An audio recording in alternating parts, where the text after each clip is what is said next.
আসসালামু আলাইকুম। আমি মিস্টার এমডি আবুল কালাম বলছি, সাতক্ষীরা কলারোয়া কাজিরহাট টাওয়ার বিল্ডিং থেকে। আমি পলিটিক্স নিয়ে ক্রিটিসাইজ এবং ওপিনিয়ন করি। এটা আমি অনেক বছর থেকে করি, প্রায় 10 বছরের ঊর্ধ্বে। বলবেন কি জন্য করি? আমি পলিটিক্যাল সায়েন্স থেকে অনার্স এবং মাস্টার্স কমপ্লিট করছি জগন্নাথ বিশ্ববিদ্যালয় থেকে। আবার ইন্টারন্যাশনাল ভাবে আমি পলিটিক্স নিয়ে ওপিনিয়ন এবং ক্রিটিসাইজ করি। লন্ডনেও ছিলাম 13 বছর। সেখানে পলিটিক্স নিয়ে আমি অনেক লেখালেখি করছি। আবার ওখানে তারেক জিয়া ছিল, তো তিনিও আমার চেনে। ওনার সাথে কোলাকুলিও হয়েছে, হাতে হাতে হয়েছে। ওনার 3-4টায় কনভেনশনে আমি অ্যাটেন্ড হয়েছিলাম। রিজভি করিমও চেনে। আবার ফখরুদ্দিন আছেন, মির্জা ফখরুদ্দিন, উনিও চেনে আমার। ওনার কনভেনশনে আমি ছিলাম। এবার বলবেন সবাই লন্ডনে ছিলেন কি জন্য? আমি না, আমি কোনো পলিটিক্যাল পার্টির ডিস্ট্রাকশনে পড়িনি। তারেক জিয়া গিয়েছিল, আমলিগ ব্যারিয়ার ছিল, তার বিপক্ষে ছিল, এই জন্য তিনি চলে গিয়েছিল লন্ডনে। আমলিগের আমলে বিএনপি এবং জামাত ইসলাম দুই দলই প্রায় নিষিদ্ধ ছিল। এক পর্যায়ে জামাত ইসলাম নিষিদ্ধ হয়ে গিয়েছিল, আর বিএনপি প্রায় নিষিদ্ধ হয়ে গিয়েছিল। তারা রাজাকার, আল বদর, আল শামস নামে পরিচিত ছিল আমলিগের কাছে।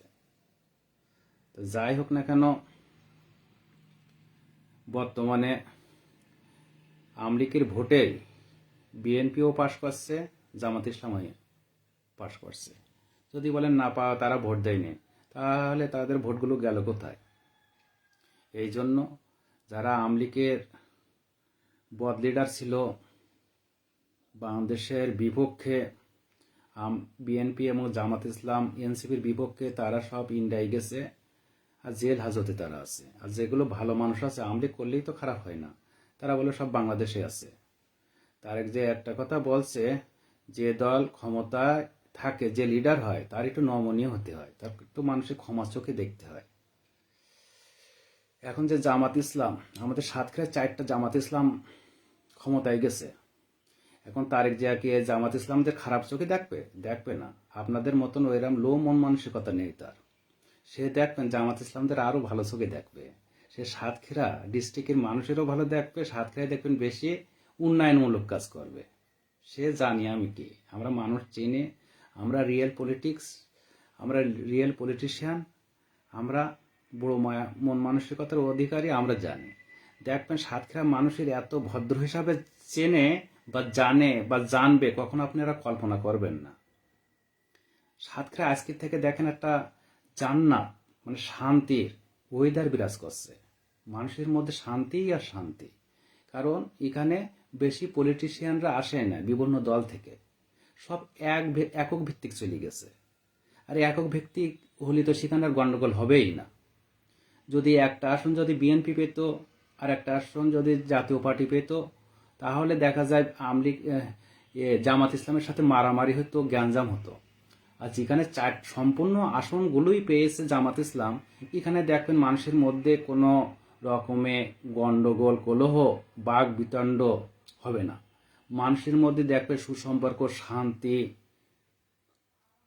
এমনই একটা বিরাজ করবে। এটার নামই বলে জান্নাত। জান্নাত বলতে কি? জান্নাত বলতে আরবিক শব্দ, জান্নাত বলতে শান্তি, সুখ। মানুষের মধ্যে যদি যখন সুখ থাকবে, তখন মানুষ জান্নাতেই বসবাস করে, ইহকালীন দিক থেকে। আর যখন মানুষের মধ্যে শান্তি থাকে না, তখন মানুষ কিসে বাস করে? জাহান্নামে বাস করে। বিভিন্ন দল গঠন হয়ে একটা ডিস্ট্রিক্টে যদি মারামারি করে, তাহলে মানুষের মধ্যে শান্তি থাকে? শান্তি থাকে না। দেখবেন এইটা জামাত ইসলামের অনেকে টিটকারি করে, তাদের আমি চিনি, বুঝছেন? কারণ তারা তো অশিক্ষিত, কিছু লেখাপড়া জানে কিন্তু বাস্তব ভিত্তিক কোনো ব্রেন নেই।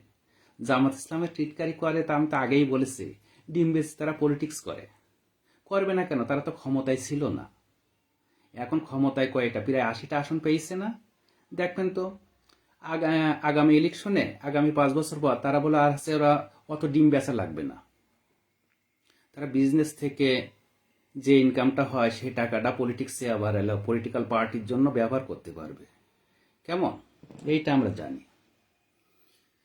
আর বলবেন যে বিএনপি 200 আসনের বেশি পেয়েছে, এটা ঠিক আছে। আওয়ামী লীগ ভোট দিয়েছে, তারা দেশের জন্য কাজ করছে, তার পিতা ক্ষমতায় ছিল, তার মাতা ক্ষমতায় ছিল, সেই পরিপ্রেক্ষিতে তাকে কনগ্রেচুলেশন জানাই আমরা। তাই সে এবার আওয়ামী লীগের আমলে দেখেন তো বিএনপি বেশি বলে আবার ক্ষমতা মানে আছে আসন পায় নাই, ওই 30টা 25টা 40টা এরকম আসন পাইছে। কারণ আওয়ামী লীগ পলিটিক্স করে আওয়ামী লীগরা সব আসন নিয়েছে, ওই জাতীয় পার্টির নামে মাত্র কয়েকটা আসন দিয়েছে। আর বিএনপি জামাত ইসলামের রাজাকার বলে দেশদ্রোহী বলে মানে ধ্বংস করে দিতে চাইছিল, সেটা ধ্বংস হয় নাই। ইন্টারন্যাশনাল দিক থেকে আমি লিখছিলাম বিএনপি আর জামাতের পক্ষে, আর তারেক জিয়া ছিল লন্ডনের, সে মানে অনেক কিছু আওয়ামী লীগের বিপক্ষে কথা বলেছে, এইটাই। আর ভিপি নূর ছিল ঢাকা ইউনিভার্সিটি, সে জীবন বাজি দিয়ে মানে প্রতিরোধ করছিল। লাস্টে তো আছে এনসিপি, নাহিদ, শারজাদ, এরা এসেই মানে আছে আর হুজুরগের সাথে মিলে আওয়ামী লীগটা ধ্বংস করে এখন বিতাড়িত করে দিয়েছে। এইটাই ফলাফল পাওয়া যায়। আবার সারজিৎ, তাদেরকে আমি কনগ্রেচুলেশন জানাই। কেমন? এইবার যদি বিএনপি ক্ষমতায় গেছে, তাদেরকে আমরা মিনিমাম নিয়ে কনগ্রেচুলেশন জানাচ্ছি। তারা যে এইবার কি করবে, তারেক জিয়া নমনীয় ভাব করবে, ভালো ব্যবহার করবে, জামাত ইসলামী আমির সাথে সে সুসম্পর্ক করবে। সে কেস কাপাটি জেল হাজতের পক্ষে থাকবে না, সে বলবে আমি সব মেনে নিলাম, আপনি যা বললেন সব মেনে নিলাম। জান্নাত কাফের জালেম, জান্নাতটা হলো ভালো মানুষের জন্য, আর কাফের আর জালেম কাউকে বলা যায় না। এটা আমরা বলে ফেলাইছি মানে গন্ডগোলের পরিপ্রেক্ষিতে ভোট আদায়ের জন্য। আওয়ামী লীগরা তো আমাদের দুই দলের আগে রাজাকার বলতো, এখন আমরা বিএনপি আর জামাতরা রাজাকার একে ওকে বলছিলাম ভোট নেওয়ার জন্য। কেমন? এখন নির্বাচন হয়ে গেছে, আমরা এখন বাংলাদেশের মানুষের, সকল মানুষের সুখ শান্তি এবং সমৃদ্ধির জন্য কাজ করেই যাব। এইটা দেখবেন জামাত ইসলাম যদি ভালোভাবে কাজ করতে পারে, তাদের ব্যবহার যদি ভালো হয়, আগামী যে 10 বছরের মধ্যে জামাত ইসলাম বলে ক্ষমতায় যাবে, এটা 100%। আর বিএনপি যদি খারাপ ব্যবহার করে তাহলে 5 বছর ক্ষমতায় থাকতে পারবে না। এটাই মানে আছে একটা সিম্পল, এটা আমরা যা দেখে আসছি। জামাতের আমির বলছে, তারেক জিয়া বলছে, আমির হামজা বলছে, আবার নাহিদ বলছে, শারজিৎ বলছে, সাজ্জাদ বলছে, আমরা ভিপি নূর বলছে, আবার আমি বলছি আমি 17 বছর পরে এই ভোট দিলাম। ভোটটা দিয়েছি কেমন ঈদের আনন্দর মতন ভোট দিয়েছি। সত্যি এখানে বলো মানুষের মধ্যে যে বৈধকরণ, আমরা মনে হয় অবৈধ ছিলাম, আমি অবৈধ ছিলাম, মনে হয় আপনারা অবৈধ ছিলেন আওয়ামী লীগের দৃষ্টিভঙ্গি থেকে, এই জন্য আপনারা মানে ভোট দিতে পারেননি। আর আমি বিদেশে লন্ডনে ছিলাম, লেখাপড়া করতাম, বাড়িও আসছিলাম, এইটাই। তাই এখন আমি বলতে চাই, সাতক্ষীরাবাসী বাংলাদেশের মধ্যে একটা সাতক্ষীরা ডিস্ট্রিক্ট মডেল মানে আছে, একটা মডেল হিসাবে চিহ্নিত। সবাই মানে আছে জামাত ইসলামকে চুজ করেছে, এটা বলো ভালো, এটা খারাপ না। 64টা ডিস্ট্রিক্টের মধ্যে 1টা 2টা ডিস্ট্রিক্ট ভিন্ন হওয়া উচিত, এটা দেখতে সুন্দর লাগে। আবার অনেক কিছু আছে, যখন আপনারা ঢাকায় যাবেন, চিটাগাঙে যাবেন, তারা বলবে মনে হয় জামাত ইসলামের সবাই ভোট দেয়, এরা মানে জঙ্গি, এরা সন্ত্রাস। না, ওরা এই কথাটা বলে, ওরা হচ্ছে মানে আমাদের হেয় প্রতিপন্ন করার জন্য। সাতক্ষীরা মানুষ কখনো জঙ্গি ছিল না, এরা কখনো সন্ত্রাস না, এরা কখনো রাজাকার না। এরা এমন একটা ভদ্র মানুষ, বাংলাদেশের মধ্যে যদি একটা ডিস্ট্রিক্ট থাকে সেটা হলো সাতক্ষীরা। সাতক্ষীরার মানুষের মতন 80% মানুষ হলো সুন্দর এবং ভদ্র, এদের মতন ভালো একটাও নেই। বলবেন কিভাবে প্রমাণ করব? সাতক্ষীরা আছে কোর্টে যান, দেখবেন তো সাতক্ষীরা কোর্টে কোন আছে জঙ্গি নেই, সন্ত্রাস নেই, কোন আছে ধর্ষকও নেই। এত ভালো সাতক্ষীরার মানুষ। আমি তো এত ডিস্ট্রিক্ট ঘটছে, তা সাতক্ষীরা মানুষের মতন ভালো বাংলাদেশে কোথায় পাবেন না। সাতক্ষীরা আর যশোর সেরকম ডেভেলপও। বলবেন কিভাবে ডেভেলপ, একটা প্রমাণ দেন তো। প্রমাণ ছাড়া তো মানুষ বিশ্বাস করবে না। সিলেটের মানুষ বলে সবাই ইংল্যান্ডে লন্ডনে থাকে, আর সাতক্ষীরার মানুষ বলে ইংল্যান্ড আর লন্ডনে থাকেই না বললি চলে। এইবার সাতক্ষীরার মানুষ কি করে, মালয়েশিয়ায় যায়, কেউ কেউ কৃষিজীবী, কেউ মৎস্যজীবী, কেউ আবার এলো আছে সরকারি চাকরি কিছু করে, কেউ আবার বেসরকারি চাকরিজীবী। কিন্তু সাতক্ষীরা যশোরে প্রতিটা পরিবারের যে বাড়ি ঘরদরগুলো আছে, বাংলাদেশের কোন ডিস্ট্রিক্টে এরকম সুন্দর বাড়ি ঘরদর নেই। সিলেটরা সব লন্ডনে না, তাদের হলো কিছু বাড়ি ভালো, আর অধিকাংশ বাড়ি ফকিরনি টাইপের। আর সাতক্ষীরা যশোরের বাড়ি, গ্রামাঞ্চলের বাড়িগুলো সব মানে একতলা দুইতলা, একতলা দুইতলা, আর মোটরসাইকেল প্রতিটা ঘরে ঘরে। এরা একটা মানে সুন্দর বাংলাদেশের জন্য। এদের মতন ভালো একটাও নেই আমি দেখছি। এত ভালো মানুষ এরা। সাতক্ষীরার মানুষ দেখেন তো, এখন সবাই জানবে সাতক্ষীরায় 4টা জামাত ইসলাম এমপি হিসাবে, মন্ত্রী হিসাবে আছে। এটা তো সুন্দর। দেখবেন মানুষের মধ্যে আগে যে মানে গন্ডগোলটা ছিল, সেই গন্ডগোলটাও আস্তে আস্তে নিরসন হয়ে যাবে। মানে সুন্দর, এর মতন সুন্দর একটা ডিস্ট্রিক্ট বাংলাদেশে কোথাও নেই। আর আমি আগে বলছি না, এই বিএনপি তারেক জিয়া তো গেছে, দেখুন সাতক্ষীরায় বেশি ডেভেলপ করবে, বেশি ডেভেলপ করবে। বিএনপি মনে করছেন যে আমরা হলো আছে ক্ষমতায় নাই বলে আছে জামাতে আছে, তারেক জিয়ারা ডেভেলপ করবেন না। আমি তারেক জিয়ার আমি চিনি ভালোভাবে, আমি লন্ডনে ছিলাম, এত আমি ক্রিটিসাইজ করেছি আওয়ামী লীগ, বিএনপি, জামাত ইসলামের। তারপরে পক্ষে ছিলাম জামাত ইসলামের আর বিএনপি। আমার কখনো বিএনপি কুটুক্তি পর্যন্ত আমার বিপক্ষে যায়নি, জামাত ইসলামও যায়নি। সবাই চেনে লন্ডনের মানুষ আমার। আমি BBC online media, the sun, the guardian writer ছিলাম, একমাত্র আমিও উপকার করছিলাম। সেই হিসাবে আমি অ্যাওয়ার্ডও পাইছি 10টা। Republican political party, Donald Trump. আপনারা বলবেন যে ডোনাল্ড ট্রাম্প খারাপ না, সেইটাই ভালো। দেখবেন ডোনাল্ড ট্রাম্পের জন্য মুসলমানরা আজ দেখবেন হলো আস্তে আস্তে ক্ষমতায় বসবে। ডোনাল্ড ট্রাম্প এসে রাশিয়ার বিপক্ষে যুদ্ধ করেনি। দেখবেন ডোনাল্ড ট্রাম্প এসে কানাডার সাথে যুদ্ধ করবে, কানাডা দখল করবে, এই চিন্তা ভাবনা। মানে ইউরোপের সাথে যুদ্ধ করবে, ডেনমার্কের সাথে যুদ্ধ করবে গ্রিনল্যান্ড সম্পর্কে, গ্রিনল্যান্ড বিষয়ে। বুঝছেন? মুসলমানরা আস্তে আস্তে কি হচ্ছে, রাশিয়া চীনের সাথে একাভিত হয়ে স্ট্রং হয়ে যাচ্ছে। ডোনাল্ড ট্রাম্পটা আসছিল বলে আপনারা বেশি গেলেন, মুসলমানরা বেশি গেল। আর মুসলিম জাতি খুব ভালো জাতি। এবার জামাত ইসলামরা যে ক্ষমতায় গেছেন সাতক্ষীরায়, সিলেটে, চিটাগাং, চাঁপাইনবাবগঞ্জে, কনগ্রাচুলেশন। কিন্তু আপনারা বেশি ধর্ম দুহাই দিয়ে কারোর বেশি প্রেসারে ফেলাবেন না। আর বিএনপি যেগুলো বকাইটোয়া চুটকাই মানে ছোট ছোট নেতা আছে, তারা জামাত ইসলামের টিটকারি করবেন না। কারণ আপনাদের পরিচয় কি, আপনারা মুসলিম। কেমন এই যে আছে, আমি আর বলিনি জামাত ইসলাম আপনারা হুজুর না মনে করবেন, হুজুররা সব ভোট দেয়। আমলিকরাও আপনাদের ভোট দিয়েছে, এই জন্য সাতক্ষীরায় এতগুলো আসন পাইছে। তার প্রমাণ আমি পাইছি।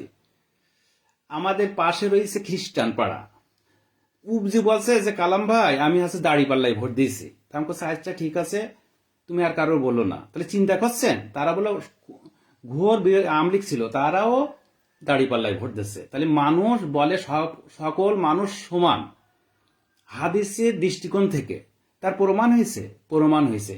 এখন ক্ষমতায় বিএনপি গেছে, এখন মারামারি করবেন না, দেশটা এগিয়ে নেওয়ার জন্য চেষ্টা করবেন, সব পলিটিক্যাল লিডার পার্টির সম্মান করবেন। এইটাই বলে আমরা চাই। তাছাড়া আপনাদের কাছ থেকে বলো সাধারণ জনগণ আর কি বাঁচায়, আর একটা জিনিস চাই, দ্রব্যমূল্য হ্রাস কন্ট্রোল করবে। বৈদেশিক যে সাহায্যগুলো আসে সেই টাকা দিয়ে দ্রব্যমূল্যগুলো আছে নিয়ন্ত্রণ করবেন। রোডঘাট যেগুলো আছে সেগুলো রিপেয়ার করবেন। বেশি না করতে পারলেও যেগুলো রোডঘাট আমলিক গভর্নমেন্ট করে গেছে সেগুলো রিপেয়ার করবেন। আমলিক গভর্নমেন্ট সে তো মানুষের জালেম কাপের বলি মানে আছে, নিজে উপরে ছিল। হ্যাঁ, এবার সে আবার কিছু কাজ করে গেছেন। ইব্রাহিম আলাইহিসসালাম সড়ক, ওই যে দেখবেন গোপালগঞ্জ, ফরিদপুর, ঢাকা যে সড়কটা বিএনপি কি করছে? করেনি, এটা আমলিক গভর্নমেন্ট করেছে। ঢাকায় অহরহ হলো ওভারব্রিজ, সেও আমলিক গভর্নমেন্ট করেছে। যশোর সাতক্ষীরায় যত ভিআইপি রোড গ্রামগঞ্জে সব আমলিক গভর্নমেন্ট করেছে। কেমন আমরা সমালোচক, আমরা এটা সত্য কথাটা বলে যাই, সেগুলো অন্তত রিপেয়ার করবে। আর অল্প অল্প যেগুলো কাজ বাকি আছে সেগুলো আপনারা কি করবেন, করবেন। এইটাই বলে আপনাদের নৈতিক দায়িত্ব।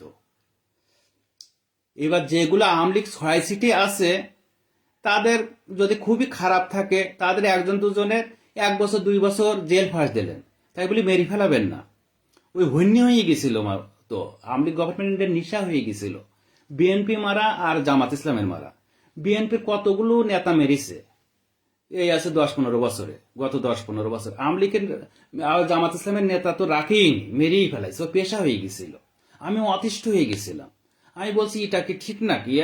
বাংলাদেশ একটা আছে উন্নয়নশীল দেশ, সেখানে মানুষের একটু সমস্যা থাকতেই পারে। তাই গভর্নমেন্ট যদি অত্যাচার করে তাহলে সাধারণ জনগণ যাবে কোথায়? তাই আমি আওয়ামী লীগের বিপক্ষে লিখতাম। আমি এবার হাসিনা গভর্নমেন্ট খারাপ হলেও আবার ভালো, আমার বিপক্ষে কখনো যায়নি। আমি আবার যুক্তি দিতে পারি, হুজুরের মতন তো হুজুররা তো আবার যুক্তি দিতেই পারে না।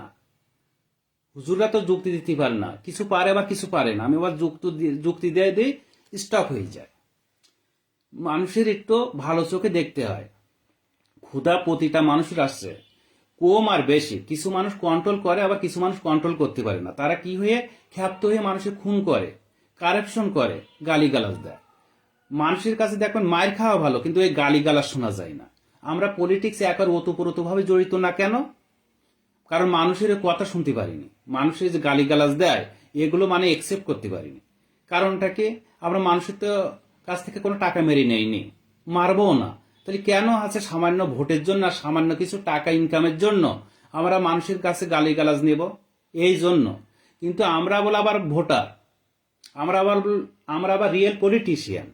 কারণ আমরা ভালো দলকে সুপরামর্শ দিই, আর খারাপ অ্যাক্টিভিটি যে দলের মধ্যে রয়েছে তাদেরকে বোঝানোর চেষ্টা করি। এইটাই বলো আমরা। দেখবেন তো, কথায় শত্রু হয়, কথায় বন্ধু হয়। ওই তারেক জিয়া কখনো জালেম কাফের বলবেন না, ওরা পরিস্থিতির শিকার হয়ে গেছিল। ওই আছে সজীব হোসেন জয়ের, ওরও আর কাফের জালেম বলবেন না, ও পরিস্থিতির শিকার হয়ে গেছিল। এখন ওরা অসহায়। তারেক জিয়ার বলছে আপনি একটু ক্ষমা চোখে দেখবেন তো। সজীব হোসেন জয়ের পুতুলের একটা একটা নাম দিচ্ছে হাসিনা, আবার এলো আছে কোরআন শরীফ পড়া দেখায় মিডিয়ায়। একটার নাম পুতুল, একটার নাম হলো জয়, হিন্দুদের নাম দিচ্ছে। আর মেয়ে দেখা যাচ্ছে কোথায় কানাডায়, সে কানাডারা মেয়ে দেখতে পারে না, কানাডিয়ান গভর্নমেন্ট এগেনস্টে, পুতুলের এগেনস্টে। আর সজীব হোসেন জয় আমেরিকায় যেয়ে আবার বিয়ে করছে। সহজ সরল টাইপের মানুষ, কথা বলে কোন দিকে কি দিয়ে একটু সমস্যা হয়ে যায় তার, আমি দেখেছি। আমাদের মতন এত গোছালো কথা বলবে কিভাবে? গোছালো কথা বলতে গেলে বিদ্যা থাকে। তারেক জিয়ার বলে না অশিক্ষিত, কই অশিক্ষিত, অশিক্ষিত। ও দেখুন একটা কবি টাইপের, যেভাবে কথার ল্যাঙ্গুয়েজ ইউজ করে, ওয়ার্ডগুলো ইউজ করে, মনে হয় যে বাংলাদেশে বুড়ো একটা পণ্ডিতের আবির্ভাব ঘটেছে। তার আবার বলে যে primary pass, high school pass, matric fail, এইসব কথা বলে। কারণ কারা বলে এই কথাগুলো বলেন তো? যাদের মধ্যে কোনো বিদ্যা নেই। আমি দেখি যেন তারেক জিয়া একটা হলো আছে বড় পণ্ডিত, তার মতন বেশি বোঝা বিএনপির মধ্যে কারোর আমি পাইনি। তার যে কথাগুলোর মানে কোথার থেকে ওয়ার্ডগুলো সমার্থক শব্দ ইউজ করে, এটা বলে একটা মানে আছে চিন্তার বিষয়। বড় পণ্ডিত। বাংলাদেশ আগে পণ্ডিতগুলো হয়তো আগের আমলে, যেমন ঈশ্বরচন্দ্র বিদ্যাসাগর, ওই টাইপের পণ্ডিতমূলক কথা। ঢাকা ইউনিভার্সিটিরা আবার বোঝে। বাংলাদেশের মধ্যে যদি মানে বলিয়ান আর বলিষ্ঠ যদি থাকে ঢাকা ইউনিভার্সিটি, ওদের স্টুডেন্টরাও এরা। আর ওদের পাশে থাকে কারা? জগন্নাথ বিশ্ববিদ্যালয়। জগন্নাথ বিশ্ববিদ্যালয়ে হল নাই বলে তাই এই সমস্যা। তারেক জিয়ার কাছে আমি আর একটা রিকোয়েস্ট করছি, জগন্নাথ বিশ্ববিদ্যালয়ে 10টা না পারলেও 4টা হল করে দেবেন তো আপনার আমলে। জগন্নাথ বিশ্ববিদ্যালয়ের অনুমোদনটা দিয়েছিলেন বলে স্বীকৃতি আপনি দিয়েছিলেন, আপনার আম্মু দিয়েছিল। আমি সেই সময় পড়াশোনা করতাম, আপনার রাজনৈতিক দলও করতাম। আমি একবার ছাত্র দলের সদস্য ছিলাম। এটা আপনি 4টা হল করে দেবেন জগন্নাথ বিশ্ববিদ্যালয়। আপনার ইউনিভার্সিটি বলো বাংলাদেশে একটা, জগন্নাথ বিশ্ববিদ্যালয়, শুনে রাখেন তারেক রহমান। আর আপনার দল বলে হলো শুধু বিএনপি না, আপনার দল বলে আছে জামাত ইসলাম। জামাত ইসলাম, বিএনপি, এনসিপি একত্রিত হয়ে আওয়ামী লীগের পতন ঘটাইছে। বিধায় আপনি এখন বাংলাদেশের পার্লামেন্টের প্রধান। এই হিসাবে আমি আপনাদের ভালো চোখে দেখে তাহলে ভালো থাকেন, সুস্থ থাকেন, সবাইকে মঙ্গল কামনা করে এখানে আমি মিস্টার এমডি আবুল কালাম বিদায় নিচ্ছি। Thank you.